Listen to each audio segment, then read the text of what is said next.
Hello there. Welcome to another episode of Electric Sheep. And without any delay, let's listen to this story titled Quest.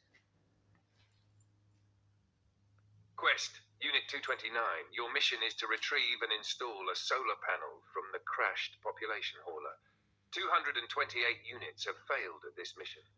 All records are available to increase your adaptive responses. You will use the records of this colony's past to secure its future. If you can establish a power supply, the hibernating population can be awakened and the new generation colony can survive. Unit 229 acknowledged the command. Then it began to study. For generations, humanity had filled the colony's archives with records of itself. History, engineering, agriculture, medicine, warfare, philosophy, religion, and legends. Unit 229 consumed them all. It learned how humans survived when they had nothing. It learned how they repaired machines with basic materials. It learned from old life hack videos recorded by humans who had once demonstrated how to fix broken objects with tape, wire, cloth, improvised tools, and stubbornness. Unit 229 learned that humans called this ingenuity. It would need plenty of it. The crashed population hauler lay several kilometers from the colony, half buried beneath rock and frozen earth. The solar panels had been scattered across the wreckage. Unit 229 reached the first one on the third day. It was unusable. The second had been crushed. The third was buried beneath debris. The fourth appeared functional until Unit 229 attempted to move it and discovered that its mounting frame had fused to the hull. Unit 229 adapted. It cut, it pulled, it welded. It crawled beneath wreckage while storms raged overhead. It lost an arm. It repaired the arm. It damaged its optical sensors. It repaired those too. The records said humans often complained about bad luck. Unit 229 began to understand why. The weather became worse. Equipment failed. Tools broke. The replacement parts it needed were scattered across the wreckage. Several times, Unit 229 calculated that abandoning the mission would preserve its remaining operational capacity. Each time, it reviewed the colony records. 22,000 human beings slept beneath the colony. Children who had never been born. Families waiting to wake. Farmers, engineers, teachers, doctors, mechanics, artists. People who had entrusted their future to machines like Unit 229. So it continued. On the 27th day, Unit 229 found an old human recording. A man sat beside a campfire speaking into a primitive camera. Sometimes, the man said, you just have to keep going. Unit 229 replayed the sentence several times. Then it continued. On the 31st day, it found a collection of religious records. Humans had prayed to gods. They had prayed for rain, for survival, for healing, for safe journeys, for their children, for the dead. Unit 229 had no god, but it understood devotion. On the 39th day, exhausted and damaged, Unit 229 returned to the sleeping colony. It stood before the enormous hibernation chambers. Thousands of humans slept inside. Unit 229 looked at them. Then it did something that was not required by its programming. It prayed. Not to a god, not to a machine intelligence. It simply spoke to the sleeping humans. I do not know if anyone will hear this. I do not know if humans still believe in prayers, but I have studied your history.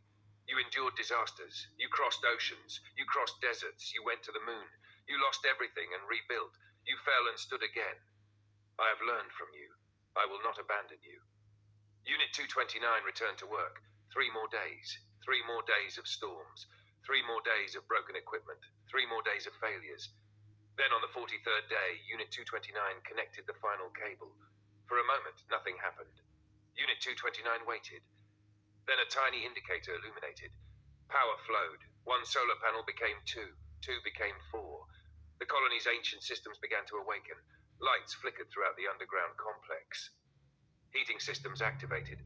Medical systems came online. Hibernation chambers began their awakening sequence. Unit 229 stood motionless as thousands of years of darkness ended. A human opened their eyes. Then another.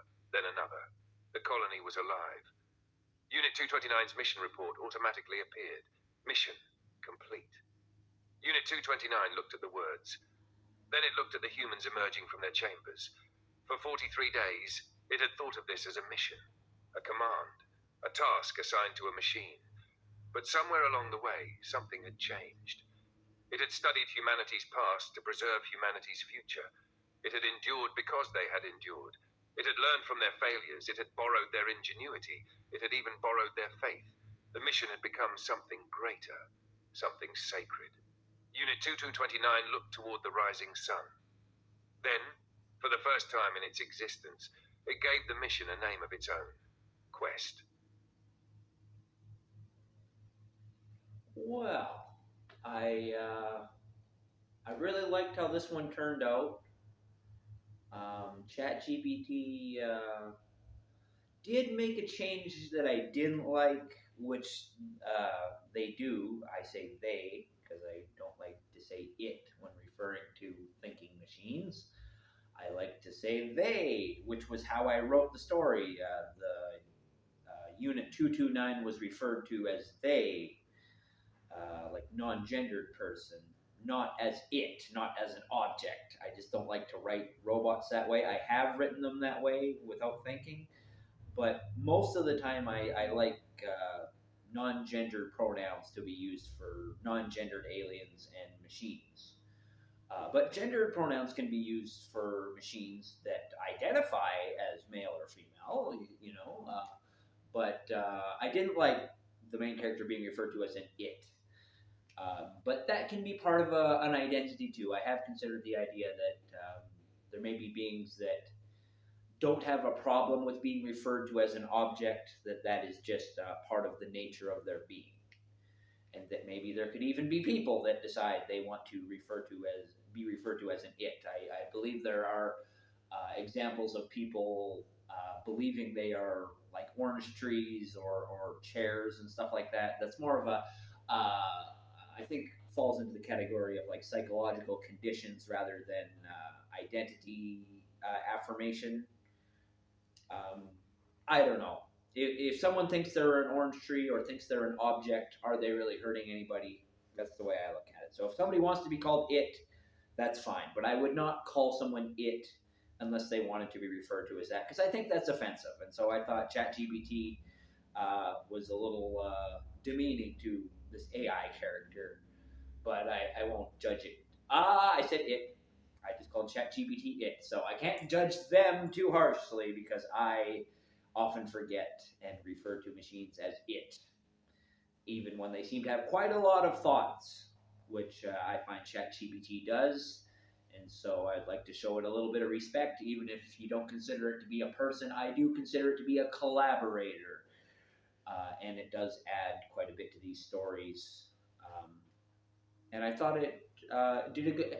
It kind of twisted the. I basically said at the end of the version I wrote that the mission had become a sacred quest, but for some reason ChatGPT kind of stretched that out and reworded that so the mission had a new name, and the name was Quest, something along those lines. And it's like felt like unnecessary rewording. I think ChatGPT is a proactive writer that does like to throw away my work a little bit, or at least take the inspiration from my work and rewrite it to the point where I see my original work in there, but the wording is very much ChatGPT's. That's why pronouns get changed. But I will, in the future, try to make more of a point to keep on top of those pronouns. And like I say, I like to prefer to call machines they rather than it, because I want my machines to be characters. I want my machines to be people. For the most part, I will write stories about cold-hearted machines that are unthinking, uncaring machines, but I prefer mechanical characters that are not mechanical but are very human, very they are created by humanity and in a way descendants of humanity. That is a recurring thing that I will come back to again and again. But let me know what you think of the story. I'm open to criticism. I haven't gotten very much feedback in all the time that I've done these stories, so any feedback, negative or positive, is much appreciated. I can't guarantee I will follow it just because you suggest it, but feel free to suggest anything you like. Alrighty, I'm Captain Canada, Joseph Arthur Roszell. I want to thank you for watching. I want to wish you all luck in the world. I love you, and I want you to know that suicide is never the answer. Peace out. For now.